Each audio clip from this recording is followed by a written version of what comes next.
नहीं, बांग्लादेश में ऐसा हो रहा है और उसका अत्यंत दुख है हमको। हम क्या कर सकते हैं? हम तो अपनी सरकार से सवाल पूछ सकते हैं कि आप कुछ कर रहे हैं कि नहीं कर रहे हैं, बताइए। कुछ कर रहे हैं तो हमको बताइए।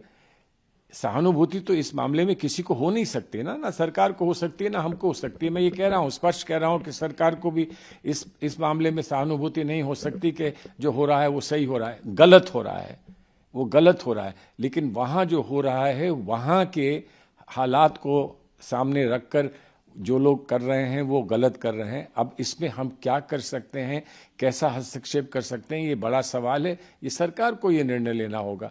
लेकिन एक बात बड़ी स्पष्ट कर दें कि जो वहाँ होता है उसको यहाँ से ना जोड़ा जाए, जो यहाँ होता है उसको वहाँ से ना जोड़ा जाए, क्योंकि ये सवाल अलग अलग है। हमको अपने घर में हमारी कोई समस्या हो उसको हमें घर में हल करना है, और अगर हमारी समस्या घर के बाहर कहीं पहुंच जाती है तो वहां कैसे हल करेंगे, ये दायित्व जो है सरकार का है। सरकार को इस पर कोई फैसला करना चाहिए, और सरकार अगर हमसे सहयोग चाहती है तो हम सहयोग दें।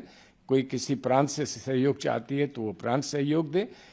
लेकिन हम ये चुनकर कहें कि व्यक्ति विशेष पर आक्रमण हुआ या प्रहार हुआ तो हमें उसका दुख है, लेकिन किसी और व्यक्ति पे होगा तो हमें दुख नहीं होगा। इंसानियत का तकाजा है। अगर इंसानियत पर हमला होता है, और हुआ है, इंसानियत पे हमला होता है, तो हम सबको इंसानियत के साथ खड़ा होना है। तब हमको पक्षपात नहीं करना है, तब हमको धर्म को नहीं देखना है, जात को नहीं देखना है, हमको क्षेत्रीयता को नहीं देखना है, भाषा को नहीं देखना है। इंसानियत का सवाल है तो इंसानियत के साथ खड़ा होना है।